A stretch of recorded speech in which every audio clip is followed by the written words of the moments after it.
Olá, amados, mais uma vez estamos aqui para darmos continuidade ao nosso curso Parábolas de Jesus, da série Parábolas, que estamos colocando no canal Cantinho do Obreiro. Estaremos aqui para ministrar 44 parábolas e ao final delas nós vamos estar trabalhando no e-book para todos aqueles que tiverem inscrito no curso. Nós vamos encaminhar, presentear você com o e-book, com todas as parábolas que nós ministrarmos durante o curso, ok? E hoje nós vamos ver uma parábola muito importante, que é a parábola da rede, tá? Se encontra em Mateus, no capítulo 13, versículo 47 a 50, e diz assim a palavra: Igualmente, o reino dos céus é semelhante a uma rede lançada ao mar, e que apanha toda a qualidade de peixes, e estando cheia, a puxam para a praia, e assentando-se apanham para os cestos bons e os ruins, porém lançam fora. Assim será na consumação dos séculos. Virão os anjos e separarão os maus de entre os justos e lançá-los-ão na fornalha de fogo. Ali haverá pranto e ranger de dentes. Essa parábola, ela, de uma forma resumida, nós temos que ressaltar que ela é muito semelhante à parábola do joio e do trigo, principalmente no que diz respeito à interpretação dela. Sabemos que entre os discípulos de Jesus haviam pescadores de profissão, como Pedro, Tiago, João, aqueles que foram chamados ali quando estavam pescando. Mas mesmo os discípulos que não eram pescadores, eles estavam completamente familiarizados com essa prática utilizada por Jesus na descrição dessa parábola. Portanto, os discípulos eles foram capazes de compreender de uma forma muito natural os detalhes da narrativa de Jesus. O mestre havia se referido ao modo de vida que muitos deles levavam antes de largar tudo para segui-lo. E de uma forma mais detalhada, nós podemos dizer que naquela época já existiam várias maneiras diferentes de se pescar. Mas sem dúvida uma das mais eficientes era o uso da rede de arrasto. E o tipo de rede utilizada tinha cerca de 2 metros de largura e chegava até a 100 metros de comprimento. Também era colocada cortiço na parte superior da rede para mantê-la no nível, enquanto os pesos eram acrescentados na parte inferior para que ela alcançasse o fundo do mar. E às vezes os pescadores utilizavam 2 barcos que ficavam um do lado do outro, com a rede entre eles, para fazerem esse tipo de atividade, esse tipo de pesca. Quando havia apenas um barco, os pescadores eles prendiam uma ponta da rede na praia, enquanto a outra ponta ficava presa ao barco, que fazia um movimento circular retornando à praia. Esse era um trabalho que exigia muito esforço, era um trabalho pesado. Tinha que ter uma quantidade de homens, em torno de 6 homens. E eles se dividiam entre remar, entre lançar rede, puxar a rede e até mesmo bater na água para influenciar na direção dos peixes, dos cardumes que estavam naquele local. Geralmente, os pescadores mais experientes, eles procuravam onde tinham as melhores condições, as condições perfeitas. Inclusive, eles faziam uma identificação anterior dos bons cardumes, onde ficavam os melhores cardumes, antes de começar a pescaria. Porém, uma vez que eles lançassem a rede, várias espécies de peixes eram pescados. Vinham tudo junto. Todos esses peixes vinham misturados na rede. Então eles eram levados para a praia para que houvesse, no momento ali de tirar os peixes do barco, para que houvesse a seleção, houvesse a separação desses peixes, os bons dos ruins, os maiores dos menores, né? Aqueles que tinham mais valor, dos outros que tinham menores valores, né? E os que eram comestíveis dos que não eram. Existiam ali todo um processo de seleção. A rede apanhava tanto os peixes próprios para o consumo quanto os impróprios. Isso sem dúvida. Em outras palavras, a rede ela trazia peixes bons e ruins. Devemos nos lembrar também que muitas espécies eram consideradas impuras de acordo com as tradições judaicas, né? Existia a tradição. Em Lucas, no capítulo 11, no versículo 10, diz que peixes sem barbatanas e sem escamas não podiam ser utilizados. Então eles deveriam ser lançados de volta na água. Os peixes comestíveis e comerciáveis eram separados em baldes e em barris, enquanto os demais eram descartados. Essa ideia de seleção deve ser mantida em nossa mente para podermos entender o ensino principal dessa parábola que claramente focaliza o dia do juízo final. Usando elementos do dia a dia com os seus discípulos, Jesus ele conseguiu ensinar e comunicar uma verdade espiritual de que devemos nos ocupar com a tarefa que nos foi confiada. Devemos pescar homens com a pregação do evangelho da salvação. Você deve aprender essa palavra como nós estamos fazendo agora, nós estamos ensinando, e nós temos que levar essa palavra e lançar como quem lança uma rede, sabendo que nós podemos alcançar com essa rede, com o lançamento dessa palavra, tanto os peixes bons como os ruins. Nós devemos convidar todos ao arrependimento, sem distinção. Mas devemos apontar para a forte realidade que o grande dia do juízo, ele virá, querido. Nesse dia, então o ímpio e os justos serão separados.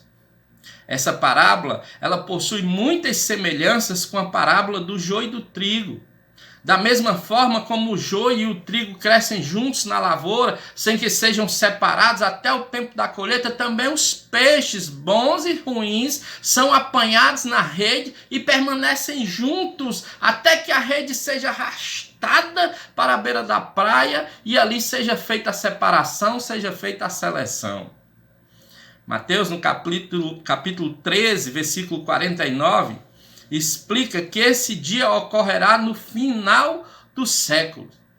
A função dos anjos também é essencialmente a mesma em ambas as parábolas, Mateus 13, 41 e 49. E por fim, querido, o destino dos ímpios ele é descrito em 2 versículos que eles são muito parecidos. Mateus capítulo 13, capítulo 42, da parábola do joio e do trigo, diz assim: e lançá-los-ão na fornalha de fogo, e ali haverá pranto e ranger de dentes. E na parábola da rede, Mateus 13:50, vai dizer a mesma coisa no versículo: e lançá-los-ão na fornalha de fogo, e ali haverá pranto e ranger de dentes. Precisamos aprender com essa parábola. As lições que nós podemos tirar, querido, é que haverá uma seleção. Haverá uma separação, não tem jeito. Da mesma forma com que a rede é lançada e os peixes variados são apanhados, até que num determinado momento veja cada peixe, o tipo de peixe, que peixe é esse, que peixe é aquele, e que haja a separação, que ocorra essa seleção. Também o evangelho da salvação ele é ofertado e ele está constantemente pescando os homens, queridos. Você é um pescador de homens, eu sou um pescador de homens. Foi para isso que o Senhor nos chamou, para sermos pescadores de homens. Outra lição é que nem todos os que aparentemente entram no reino e pertencem à igreja que nós costumamos ver, a igreja visíveis, são verdadeiramente salvos. Embora a rede esteja carregada de peixes, haverá um momento da separação, não tem jeito. Jesus deixa claro que esse momento ocorrerá no dia do juízo. E nesse dia os anjos separarão os ímpios dos justos. A terceira lição que nós podemos aprender é que a rede ela é lançada a todos. A rede ela traz todos os peixes misturados, de forma que os pescadores, no momento da pesca, eles não podem escolher quais peixes devem ser pescados. De modo semelhante, nós, os que seguimos a Cristo, os escolhidos para sermos pescadores de homens, nós não podemos selecionar quem o evangelho deve ser anunciado, querido. Não é nosso papel fazer isso. O nosso papel é lançar a rede. E isso significa que a pregação do evangelho ela é dirigida a todos, sem qualquer discriminação. Nós não podemos dizer, fulano vai ouvir a palavra, o cicrano não vai ouvir. Nós não podemos dizer isso. Nós temos que lançar a rede, lançar a palavra. E uma outra lição que nós temos que aprender é que muitos são chamados, mas poucos os escolhidos. Em Mateus 22, de 1 a 4, você vai ver esse texto. E nessa parábola, os servos, eles saem pelas ruas, veja bem, reúnem todas as pessoas que encontram, tanto as boas quanto as más, mas no final da parábola Jesus cita uma frase que também cabe muito bem ao contexto dessa parábola da rede que nós estamos vendo hoje. Ele diz, porque muitos são chamados, mas poucos os escolhidos. A rede chama a carregar uma grande quantidade de peixes, mas na praia os escolhidos são selecionados, são separados. O quinto ensino que nós podemos tirar é que sempre vão existir dois grupos. Sempre vão existir dois grupos, não esqueça disso. A rede reúne toda a qualidade de peixe. Peixes de várias espécies e tipos. Entretanto, quando chegar a hora da seleção, todas essas espécies se resumem em apenas dois grupos, os bons e os maus, os justos e os ímpios. Com isso, aprendemos que aos olhos humanos, embora exista uma variedade de pessoas, cada uma com suas qualidades e seus defeitos, de forma que uns se destacam mais do que outros e são reconhecidos como mais importantes sobre os demais, aos olhos de Deus, todos se resumem a dois grupos, justos e ímpios. E o último ponto, querido, é que às vezes os ímpios podem ter aparência de bons. É comum quando se fala em ímpio, logo vem à mente a ideia de alguém distante dos mandamentos de Deus, afundado no pecado, em práticas as mais diversas possíveis, práticas de pecados mais diversas possíveis. Mas o termo ímpio é muito mais abrangente. De forma que existem ímpios até mesmo dentro da igreja, querido. Dentro da igreja. Com os peixes bons existem os peixes ruins. Às vezes olhamos para alguém e acreditamos fielmente estar diante de um justo, mas na verdade estamos diante de um ímpio, de um hipócrita, de uma pessoa perversa. Muitas pessoas aparentemente fazem da igreja, mas estão dentro da igreja, fazem da igreja, na verdade, é como se fosse um refúgio, ou como se fosse um esconderijo para que outros lá fora pensem que ele mudou de vida, quando na realidade não é isso. E o Senhor sonda o coração, o Senhor conhece. O Senhor conhece aqueles que realmente o confessam como Senhor e Salvador e que mudam seus corações e que buscam a Ele em espírito e em verdade. Em Mateus capítulo 15, versículo 8, a palavra de Deus diz: esse povo me honra com os lábios, mas o seu coração está longe de mim. Que tipo de peixe é você, meu querido? Que tipo de peixe é você? Qual será o seu destino no dia da seleção, no dia da separação, no dia do juízo? Pense nisso. O dia vem, já se aproxima, e o Senhor virá sem demora. Ele é o mesmo, ele é o Jeová Rafá, o Jeová Jireh, ele é o Deus presente, ontem e hoje será eternamente. Ele é o Senhor que salva. Toda honra, toda glória, louvor e adoração a Ele. Deus abençoe, queridos. Que você ponha essa palavra no seu coração. Deus abençoe a sua vida, a sua casa, a sua família, seus projetos, seus sonhos, o seu ministério. Você é mais do que vencedor em Cristo Jesus. Não deixe que o mundo lhe diga o contrário. Tá ok, querido? Compartilhe essa palavra, convide outro irmão, multiplique essa palavra, se inscreva no canal. Ao final nós estaremos abençoando a vida de cada um que tiver inscrito no curso com o e-book das parábolas de Jesus. Amém, querido? Deus abençoe a todos.